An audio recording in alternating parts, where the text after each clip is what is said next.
বাংলাদেশের ভয়ঙ্কর 5টি স্থান যা আজও অজানা আতঙ্কের রাজত্বে বন্দী।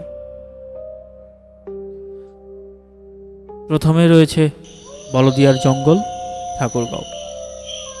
রাত হলেই এখানে শোনা যায় কুকুরের বিভীষিকাময় চিৎকার, হাওয়ার ঘূর্ণি আর অদৃশ্য কারোর উপস্থিতি।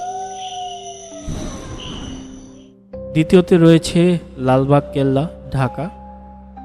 রাত গভীর হলেই শোনা যায় পায়ের আওয়াজ, আর এক নারী যেন কাঁদছে দূরে কোথাও। তৃতীয়তে মিরসরাইয়ের পাহাড়ি পথ। ড্রাইভাররা বলেন হঠাৎ গাড়ির সামনে দাঁড়িয়ে পড়ে এক সাদা শাড়ি পরা নারী, তারপর হঠাৎ উধাও। চতুর্থ রয়েছে জাহাঙ্গীরনগর বিশ্ববিদ্যালয়ের গলির হাওর। রাত বাড়লে সেখানে নেমে আসে এক অজানা বিষণ্ণতা, যেন কেউ সবসময় আপনাকে দেখছে। সর্বশেষ টাঙ্গুয়ার হাওর, সুনামগঞ্জ। এটা আমরা সবাই চিনি। মাঝিরা বলেন হাওরের জলে নৌকা ভাসালেই মাঝরাতে কেউ ডাকে, কিন্তু চারপাশে কেউ থাকে না।